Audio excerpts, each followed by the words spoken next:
গণতন্ত্রের দিকে যাবার পথটাকে তো আসলে সুগম করছে না। ওনার বক্তব্যের স্পিরিটটা আমি যেটা বুঝেছি সেটা হচ্ছে এই রকম, এবং সেখানে সরকার কিন্তু সরকারের অবস্থান স্পষ্ট করেছে। প্রথম কথা হচ্ছে যে রাজনৈতিক দলগুলোর সাথে যে আমরা আলোচনায় বসছি সেটা বেশ সৌহার্দ্যপূর্ণ আলোচনা হচ্ছে। তারা যে সুপারিশগুলো দিচ্ছেন, আমরা যে কথাগুলো বলছি, এটা পারস্পরিক যদি আস্থার সৃষ্টি না করতো তাহলে অন্যরকম ছিল, কিন্তু বারবার সভায় যেহেতু বসা হচ্ছে বোঝাই যাচ্ছে যে একটা আস্থার সৃষ্টি করেছে। আর নির্বাচনে যাওয়ার জন্য যে কথাটা বলা হচ্ছে, আমরাও বারবার বলছি নির্বাচনে যাব, এটা তো যেতেই হবে আমাদেরকে, এটা তো আমাদের কাজ। একই সাথে তাদের পক্ষ থেকে সংস্কারের জন্যও কিন্তু সমর্থন দেয়া হচ্ছে। এখন তাদের পক্ষ থেকে কখনো কখনো বলা হচ্ছে একটা সময় দিয়ে দেওয়ার জন্য, সেই সময়টার ব্যাপারে আসলে আমরা অবস্থান নিতে পারছি না। এই জন্য যে আমরা সংস্কার প্রস্তাব কি আসবে, সংস্কার করতে কতটুকুন সময় লাগবে, এটা না জেনে তো নির্বাচনের সময়টা বলে দেওয়া যাচ্ছে না। তো বারবারই বলা হচ্ছে যত দ্রুত সম্ভব দিয়ে দেওয়া হবে।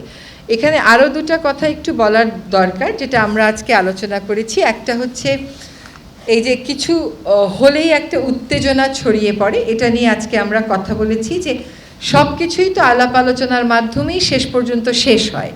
তাহলে প্রথমেই রাজপথটাকে বেছে না নিয়ে সরকারের সাথে আলাপ আলোচনা করলে মানুষের মনে যে একটা আশা, ওই আশার জায়গাটা আর সংকুচিত হবে না। আমরা আজকে ছাত্র সমাজ নিয়ে কথা বলেছি। এই যে শিক্ষার্থীদের এত বড় আত্মত্যাগের বিপরীতে, এত বড় আত্মত্যাগকে ভিত্তি করেই তো আমরা আসলে এখানে দাঁড়িয়ে আছি। সংস্কারের কথা বলছি, গণতন্ত্রের কথা বলছি, গণতন্ত্র সুগম করার কথা বলছি, বৈষম্যহীন সমাজ গড়ার কথা বলছি। তো সেখানে আমরা একটা আহ্বান আপনাদের মাধ্যমেও জানাতে চাই সকল শিক্ষার্থীদেরকে, যে মানুষের যে তাদের প্রতি আস্থা, এটা কিন্তু 5ই আগস্টের পরে আমরা আবার দেখলাম যখন বন্যা হলো, বন্যার সময় টিএসসিতে কি পরিমাণ ত্রাণ দেওয়ার ভিড় হয়ে গেল। মানে মানুষ একটা বড় আস্থার জায়গা খুঁজে পেয়েছে। ছোট ছোট বিরোধ নিয়ে এমন কিছু করা উচিত না যেটা আসলে আমাদের জাতীয় স্বার্থকে সমুন্নত রাখার যে লড়াইয়ে আমরা সকলে সামিল হয়েছি সেটা কোনোভাবেই প্রশ্নবিদ্ধ হতে পারে।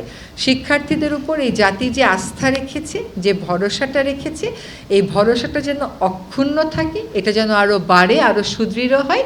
সেজন্য যে কোনো বিরোধ, যে কোনো সমস্যার সমাধান সরকারের সাথে আলোচনার মাধ্যমেই যেন সকলে করেন, শিক্ষার্থী সহ, সেটা আমরা আপনাদের মাধ্যমে একটা আহ্বান জানাচ্ছি।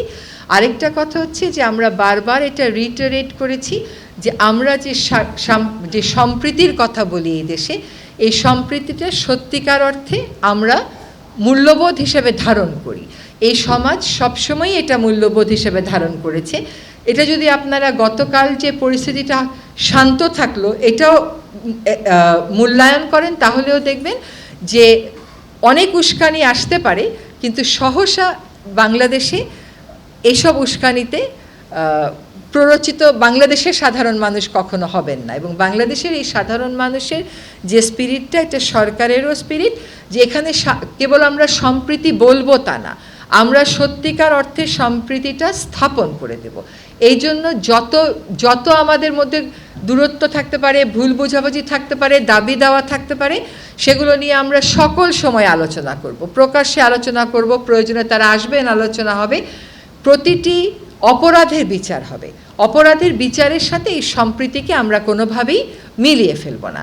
এবং এই সম্প্রীতিটা যাতে এই সরকার আমরা যে কয়দিন দায়িত্বে আছি, এই সম্প্রীতিটার বন্ধনটা যেন আরও দৃঢ় হয়, আমরা সেটার জন্যই আন্তরিকভাবে কাজ করে যাব।